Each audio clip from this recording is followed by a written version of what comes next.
আমাদের পৃথিবীতে একটা বিশেষ কর্তব্য পালনের জন্য পাঠিয়েছেন। সেটা সবাইকে ভালোভাবে পালন করতে হবে। সেটা সংসার, চাকরি বা বিবাহ যে কোনো ক্ষেত্রেই হোক। যাকে যে জায়গায় যেই দায়িত্বটা দেওয়া হয় সেই দায়িত্ব ভালোভাবে পালন করা অত্যন্ত জরুরি।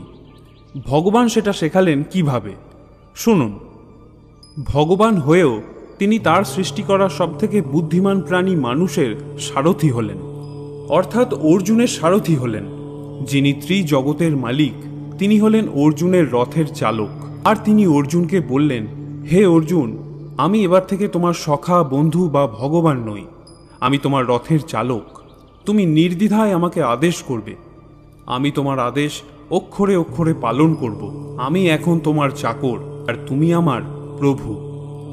ভাবুন যে এই বিশ্বজগতের মালিক তিনি হয়ে গেলেন চাকর, আর এক্ষেত্রে তিনি স্বয়ং নিজের দায়িত্ব কিভাবে নিষ্ঠার সঙ্গে পালন করেছেন।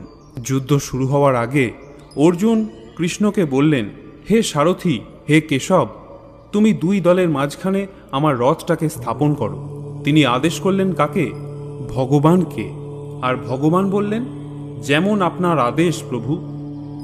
এটা একবার ভাববেন, তাহলেই বুঝতে পারবেন জগদীশ্বর আমাদের কি শিখিয়েছেন, আরও কি শেখালেন। নিজেদের যার যেটা কাজ সেটাকে নিষ্ঠার সঙ্গে কিভাবে পালন করতে হবে। এই যুদ্ধে প্রচুর সেনা ছিল, প্রায় 40 লক্ষ।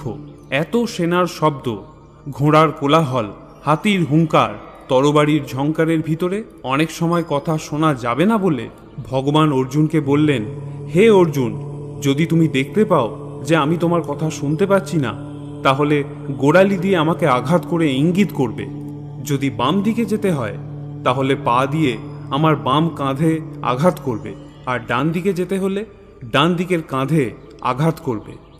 আর যদি রথ জোরে চালাতে হয় তাহলে সোজাসুজি আমাকে আঘাত করবে। একবার ভেবে দেখুন তিনি নিজে তার কাজের ওপর কতটা নিষ্ঠাবান ছিলেন। আর আমরা একটু কিছু হতে না হতেই নিজেকে অনেক বড় ভেবে ফেলি, আর নিজের কাজটাকে সঠিকভাবে করি না, অন্যের ওপর ঠেলে দিই বা অন্যকে দোষারোপ করি, আর নিজেকে কর্তব্য থেকে দূরে সরিয়ে রাখি।